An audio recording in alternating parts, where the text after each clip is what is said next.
हिमाचल आज तक और मैं आपके साथ अम्बी वर्मा। तो चलिए नजर डालते हैं कुछ मुख्य खबरों पर। काजा प्रकरण पर कंगना रनौत बोली, ये वोटिंग से जीत नहीं सकते तो गुंडागर्दी पर उतरे। मंडी संसदीय क्षेत्र से भाजपा प्रत्याशी और अभिनेत्री कंगना रनौत ने कहा है कि लाहौल स्पीति के काजा में जो भी हुआ वह काफी दुर्भाग्यपूर्ण है और हमारे कार्यकर्ता की टांग तोड़ दी गई। बहुत दुख होता है जिस तरह से बर्बरता और हिंसा हुई है। विपक्ष को लग रहा है कि लोकतंत्र में हम वोटिंग से जीत नहीं सकते और इसीलिए सड़कों पर गुंडागर्दी कर रहे हैं। कंगना बुधवार को उदयपुर में प्रेस वार्ता कर रही थी। इसके बाद कंगना ने उदयपुर में चुनावी जनसभा की। इस दौरान भाजपा प्रत्याशी ने कहा कि ईडी गठबंधन और कांग्रेस पार्टी सांप्रदायिक घोर जातिवाद और परिवारवाद है। 70 सालों तक इन्हीं विषयों पर कांग्रेस और उनके सहयोगी दलों ने राजनीति की है। कांग्रेस ने गरीब SC ST OBC महिलाओं, देश के हर वर्ग को धोखा दिया। आज उनके पास सिर्फ एक ही वोट बैंक बचा है। उन्होंने कहा कि लाहौल स्पीति की जनता भली भांति समझती है कि कांग्रेस तानाशाही और गुंडागर्दी को महत्व देती है।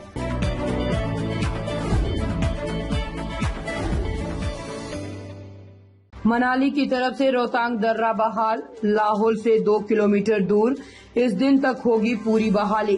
13,050 फुट ऊंचा रोहतांग दर्रा 2 से 3 दिन में बहाल हो सकता है। मनाली की तरफ से BRO 2 दिन पहले बर्फ को हटाकर बहाल कर चुका है, जबकि लाहौल की तरफ से मात्र 2 किलोमीटर का फासला रह गया है।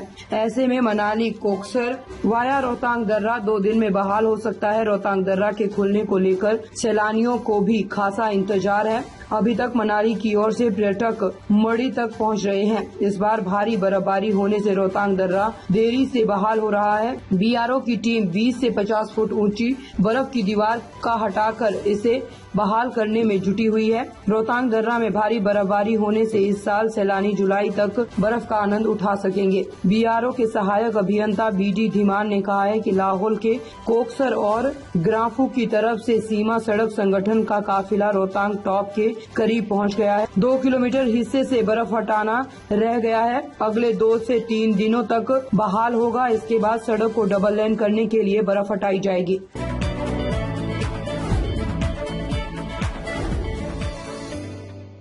हिमाचल कोकसर से 5 किलोमीटर दूर ग्राफू में उमड़े सैलानी, बर्फ में खूब की मस्ती। हिमाचल प्रदेश के जनजातीय जिले लाहौल स्पीति के ग्राफू में इन दिनों सैलानियों का मेला लगा हुआ है। कोकसर से करीब 5 किलोमीटर आगे ग्राफू सैलानियों के लिए स्नो पॉइंट बना हुआ है। सैलानी यहां बर्फ के ऊपर खूब मस्ती कर रहे हैं। गौर रहे कि इससे पहले सैलानी अटल टनल रोहतांग होकर लाहौल के कोकसर पहुंच रहे हैं। मई महीने में बढ़ रही गर्मी के बीच अब कोकसर में बर्फ पिघल चुकी है। ग्राफू में अभी बर्फ है। ऐसे में सैलानी यहां पर खूब मस्ती कर रहे हैं। ग्राफू में सैलानियों का मेला लगा हुआ है। सैकड़ों की संख्या में सैलानी पहले अटल टनल रोहतांग होकर कोकसर पहुंचे, फिर यहां से स्नो पॉइंट ग्राफू में दस्तक दी। सैलानियों ने skiing, tube sliding, bungee jumping, zorbing ball, ABT riding और याक की सवारी का आनंद लिया। गौर रहे कि पर्यटन सीजन के बीच भारी संख्या में पर्यटक लाहौल की वादियों में पहुंच रहे हैं। आने वाले दिनों में सैलानियों की संख्या में और अधिक इजाफा होने की उम्मीद है। सैलानियों की भारी संख्या को देखते हुए पर्यटन कारोबारियों को इस बार बेहतर कारोबार रहने की उम्मीद है।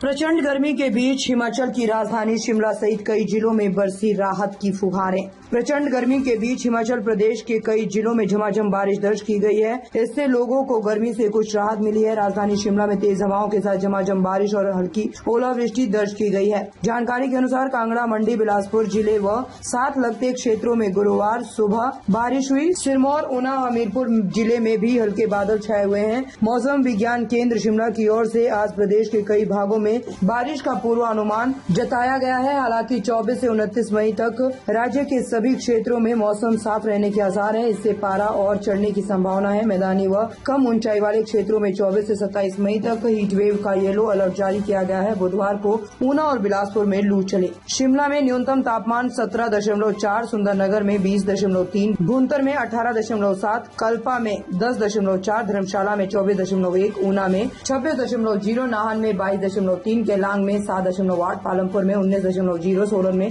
18.0, मनाली में 15.2, कांगड़ा में 24.6, मंडी में 21.4 डिग्री सेल्सियस दर्ज किया गया।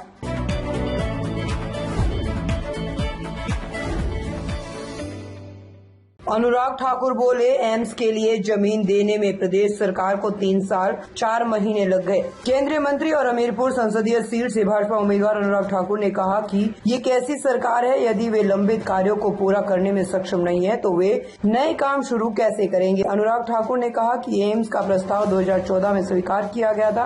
राज्य में कांग्रेस सत्ता में थी और हमने जमीन मांगी थी। वीरभद्र सिंह ने हमें जमीन देने से 3 साल और 4 महीने लगा दिए। जब 2017 के अंत में उनकी सरकार जाने वाली थी तो जितनी जरूरत थी उसका आधी जमीन दी गई। जब हमारी सरकार बनी तो कोविड के प्रकोप के बावजूद भी हमने एम्स का काम पूरा किया। अनुराग ठाकुर ने कहा कि राहुल गांधी ने माना है कि जब 60 साल तक कांग्रेस सत्ता में रही है, अनुसूचित जाति जनजातियों पिछड़ा वर्ग पर अत्याचार होता रहा, उनके वोट का इस्तेमाल किया गया और उनके लिए कुछ भी नहीं किया गया। ये स्वयं उन्होंने यानी राहुल गांधी ने माना है। जब वे यानी राहुल गांधी 10 साल केंद्र की सरकार में रहे तब भी अपनी पार्टी के अध्यादेश चौराहे पर आकर फाड़ते रहे। इससे पता चलता है कि वे अपनी ही सरकार में कितना विश्वास रखते हैं। देश दुनिया की खबरों को देखने के लिए बने रहे हिमाचल आज तक के साथ।